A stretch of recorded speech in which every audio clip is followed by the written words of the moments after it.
Saudações a todos, nossos votos de muita paz, sejam todos muito bem-vindos.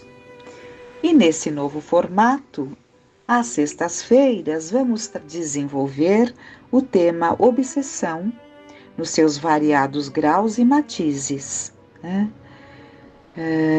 E nessa abordagem, então, definindo os temas, nós teremos ali como desenvolver mais profundamente, né? Porque todas as sextas-feiras abordaremos a obsessão. Então, é claro que no decorrer do tempo nós teremos uma riqueza de informações, de aprendizado, de reflexões sobre a obsessão, que é um mal que nos avassala, né? É um mal avassalador que tem tomado conta das nossas mentes por desconhecimento, por descuido, por negligência, né?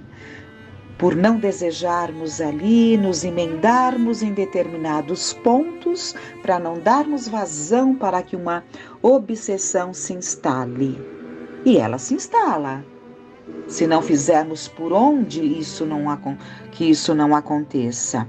E buscando então, em Allan Kardec, no livro A Gênese, ele desenvolve o tema sobre obsessão e possessão e ele coloca: os maus espíritos pululam ao redor da terra, como consequência da inferioridade moral de seus habitantes. Sua ação malfazeja faz parte dos flagelos com os quais a humanidade se vê a braços aqui embaixo, né? Então ele está dizendo que nós convivemos mentalmente com muitos espíritos nas mais variadas condições, né? E como ele fala aqui, a ação malfazeja de espíritos de condição inferior, né, faz parte dos flagelos da humanidade. Por quê? Se nós compreendemos que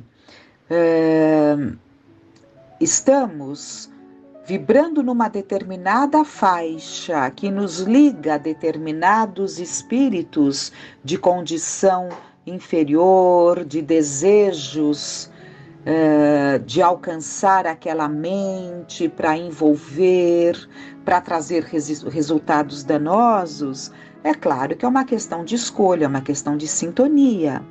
E se eles estão por perto, digamos assim, e estão, é porque nós estamos oferecendo alimento. Quando a terra se renovar, e com isso, evidentemente, né? Porque renovando-se as mentes, renova-se a atmosfera que nos envolve.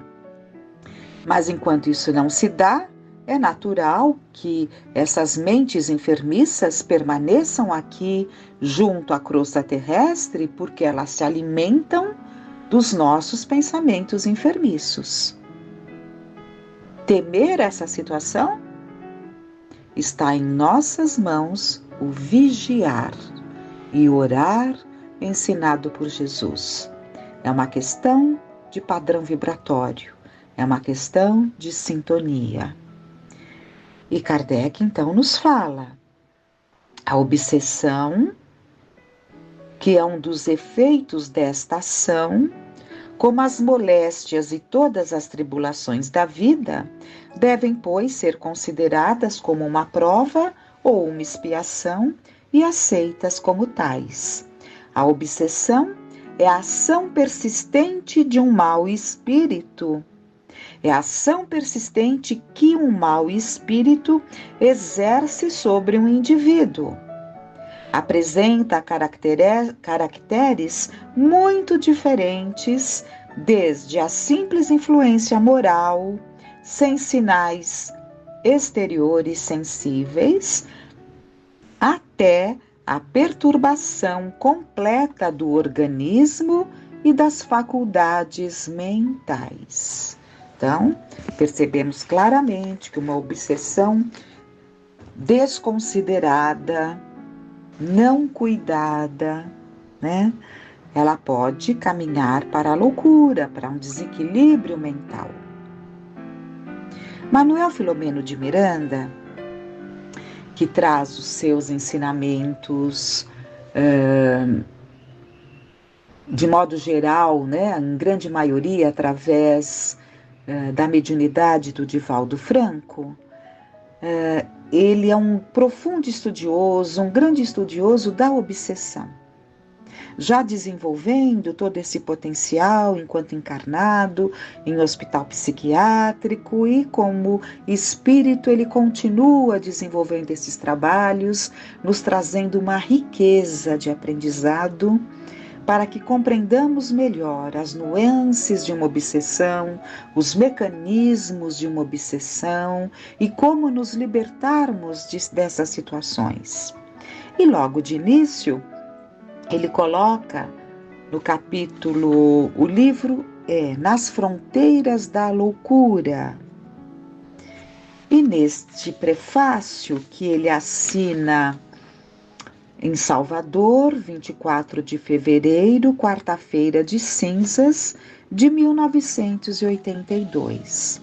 Podemos achar estranho ele ter frisado que era uma quarta-feira de cinzas, mas é porque ele vai nos relatar, é um livro que nos traz situações obsessivas, ocorridas, que culminaram com situações muito delicadas, né, em dias de carnaval.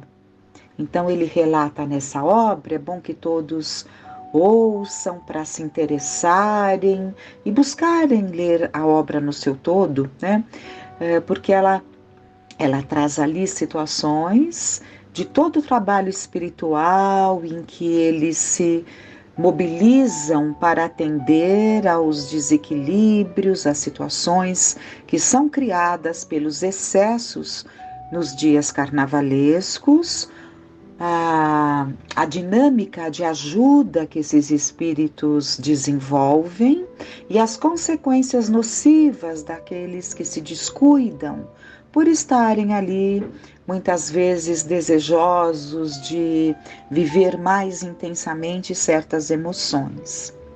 Então, nesse prefácio, ele coloca: é muito diáfana a linha divisória entre a sanidade e o desequilíbrio mental. Transita-se de um lado para o outro com relativa facilidade, sem que haja inicialmente uma mudança expressiva no comportamento da criatura. Então vamos prestando atenção nos detalhes. Então, não é de pronto que se percebe uma mudança. E a linha divisória entre a saúde mental e o desequilíbrio mental é muito tênue. E ele continua: ligeira excitação, alguma ocorrência depressiva, uma ansiedade ou um momento de mágoa, a escassez de recursos financeiros. A gente percebe que esses espíritos amorosos sempre citam essa dificuldade da escassez de recursos financeiros. Daí a necessidade de aprendermos a lidar com a nossa realidade, né? Dispondo apenas do que podemos, para não entrarmos em situações provocadas por nós, porque há aquelas que independem da nossa vontade, né?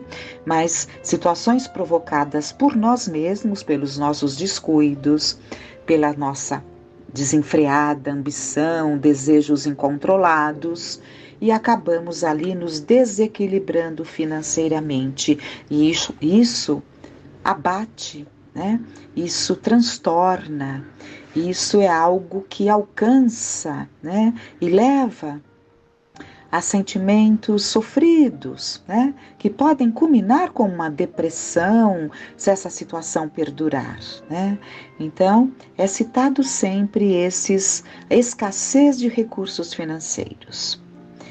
Então, repetindo, algumas ocorrências depressivas, uma ansiedade ou um momento de mágoa, a escassez de recursos financeiros, o impedimento social, a ausência de um trabalho digno, entre muitos outros fatores, podem levar o homem a transferir-se para outra faixa de saúde mental, alienando-se temporariamente e logo podendo retornar à posição regular, a de sanidade. Então, há situações que vivenciamos ali, né, e passamos aquela fase com essas dificuldades todas, mas podemos retornar. Então, logo se sana ali aquela dificuldade, então logo curamos aqueles sentimentos, voltamos à sanidade. Problemas de ordem emocional e psicológica mais costumeiramente conduzem a estados de distonia psíquica, não produzindo maiores danos, quando não se deixa que se enraizem ou que constituam causa de demorado trauma. Então, podemos passar ali aqueles dias em determinada situação perigosa, que é um alerta, se perdurar, né? Mas podemos nos recompor. E é o que pode acontecer, porque sempre de início numa situação nós temos como reverter aquele quadro. Vivendo-se numa sociedade em que as neuroses e as psicoses campeiam desenfreadas, vitimando um número cada vez maior de homens indefesos, as balizas demarcatórias dos distúrbios mentais fazem-se mais amplas. Há, no entanto, além dos fatores que predispõem à loucura, e dentre os quais situamos o karma do espírito, karma aqui ele colocou em letra itálica, porque não é uma terminologia hindu. No espiritismo nós usamos causa e efeito, né? É a lei de causa e efeito, né? Toda consequência tem uma causa, todo efeito tem uma causa, né? Mas os hindus utilizam esse termo karma, né? Então, há, no entanto, além dos fatores que predispõem à loucura e dentre os quais situamos o karma do espírito, nos quais se demoram incontáveis criaturas em plena fronteira. A obsessão espiritual que as impulsiona a darem o passo adiante, arrojando-as no desfiladeiro da alienação de largo porte e de difícil recuperação. Então, o que ele colocou é que se há aquelas condições, situações que nós podemos reverter, as situações mais profundas que podem ganhar um campo maior, né? Quantas vezes nós trazemos obsessão? Nós trazemos uma obsessão. O que é trazer uma obsessão? É estar ligada a um obsessor, porque ainda não houve o ato do perdão. E esse obsessor nos acompanhou na encarnação aqui, que tivemos anteriormente, nos acompanhou no plano espiritual e retornamos a um corpo de carne, e quantas vezes há uma continuidade desse sentimento que continuará enquanto não for trabalhado, enquanto não for diluído, né? E ele continua.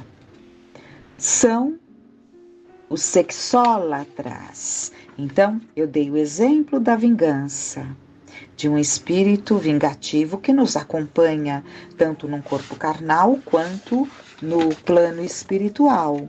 Mas há situações que nós trazemos, que são as nossas viciações, aquelas dificuldades que não soubemos trabalhar na encarnação, levamos para o plano espiritual.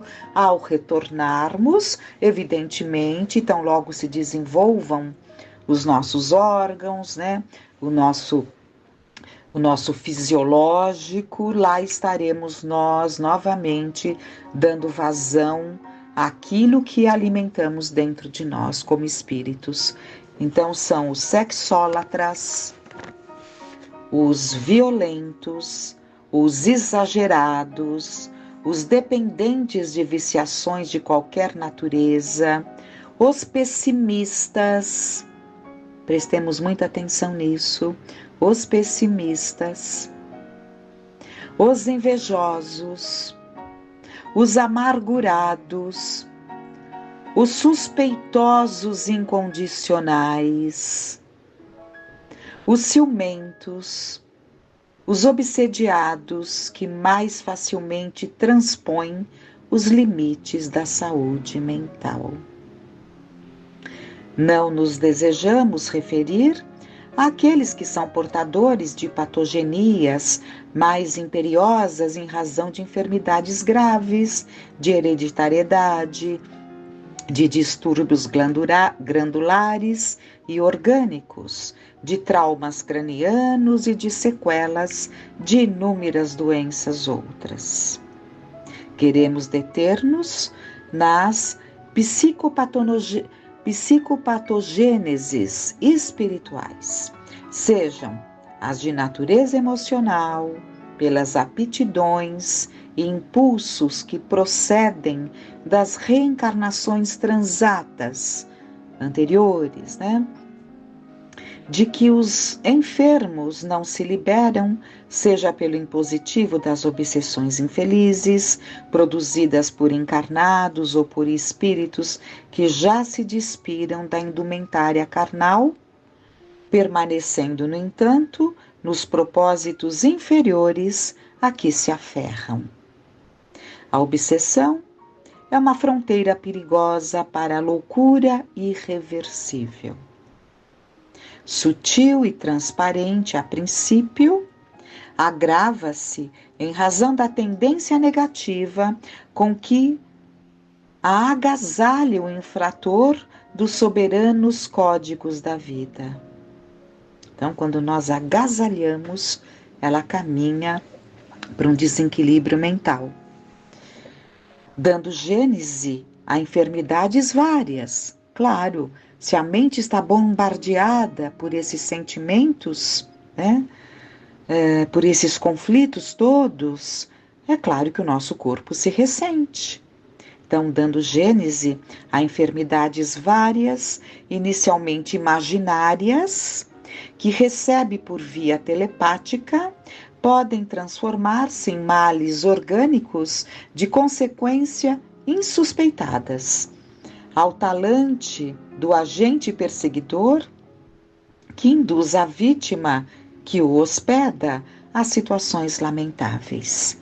Então, tomarmos muito cuidado com essas situações em que ficamos muito focados em doenças, em sensações que temos no corpo, e focamos de uma forma exagerada, quantas vezes tornando-se assim obsessiva aquela nossa ideia, de cada dor é uma doença específica, e ficamos ali procurando e sentindo, e aquilo vamos sentir cada vez mais, porque a nossa mente é poderosa, até que realmente essas doenças se instalem. Então, tomarmos muito cuidado, estarmos atentos a todo esse aprendizado que vem do Manuel Filomeno de Miranda, um profundo estudioso das obsessões e suas consequências. E ele continua: há muito mais obsessão graçando na Terra do que se imagina e se crê. Mundo este, que é de intercâmbio mental vivo e pulsante, cada ser sintoniza com outro equivalente, prevalecendo, por enquanto, os teores mais pesados de vibrações negativas, que perturbam gravemente a economia psíquica, social e moral dos homens que nele habitam. Não obstante a vigilância do amor de Cristo Jesus, atua positiva. Então, não obstante, quer dizer, embora a vigilância do amor de Cristo Jesus atua positiva, laborando com eficiência a fim de que se modifiquem os dolorosos quadros da atualidade dando surgimento a uma fase nova de saúde e paz. Então, Jesus está vigilante, nos auxiliando neste processo. Mas é o que sabemos. Jesus é o mestre que nos conduz, mas o discípulo precisa desejar ser conduzido por este caminho, né? Neste contexto, diz Filomeno de Miranda, o Espiritismo, que é o mais eficaz e fácil tratado de higiene mental, desempenha um relevante papel, qual seja o de prevenir o homem dos males que ele gera para si mesmo e lhe cumpre evitar, como facultando-lhe os recursos para superar a problemática obsessiva, ao mesmo tempo, apoiando e enriquecendo os nobres profissionais e missionários da psicologia, da psiquiatria, da psicanálise. Neste livro, procuramos examinar algumas técnicas obsessivas de entidades perversas, né? Então, pegando aqui o que acabou de ser dito, vocês vejam que ele afirma que o Espiritismo ele tem esse tratado de higiene mental. Então ele tem uma importância muito, muito significativa, né? Um papel muito importante no tratamento das obsessões, que nós chamamos de desobsessão. Mas vocês vejam que ele colocou aqui também desse apoio, né, que é necessitado dos profissionais, dos missionários, da psicologia, da psiquiatria e da psicanálise, né? São apoios indispensáveis em algumas situações, ou até em muitas situações, porque dependendo ali do grau de obsessão, há de se ter também o recurso medicamentoso, né? O encaminhamento psicológico ou o encaminhamento na psicanálise. Então, são recursos necessários. E neste livro, como ele diz, né? E vamos ver também essa parte que ele fala do livro, para aguçar a vontade, né, de buscarmos os relatos que se seguem nessas páginas. Então, neste livro, procuramos examinar algumas técnicas obsessivas de entidades perversas que ainda se comprazem no mal, estimulando sentimentos e paixões inferiores, tanto quanto alguns outros métodos e terapias desobsessivas ministrados pelos mentores espirituais e demais abnegados prepostos de Jesus nesta batalha do bem contra o mal, da luz contra a treva. Desfilam nas páginas que se irão ler vidas e criaturas que se encontram nas fronteiras da loucura e que foram amparadas, reconduzidas ao equilíbrio, quanto outras que se vitimaram, oferecendo-nos preciosas lições que devem ser incorporadas ao cotidiano de cada um de nós. Sobretudo, destacamos o esforço e a dedicação dos mensageiros do bem e da paz, na faina infatigável de ajudar, ensinando pelo exemplo a lição de fé viva e da caridade plena, guardando a esperança de que a sua leitura possa beneficiar alguém. Agradecemos ao Senhor de todos nós pela sua caridade para conosco, tanto quanto aos espíritos amigos que nos facultaram o ensejo de estar ao seu lado, nos momentos em que se dedicaram ao socorro e à misericórdia espiritual, movimentando-se através das fronteiras dos dois mundos de vibrações, para amainar a loucura que toma conta de muitos homens. Manuel Filomeno de Miranda.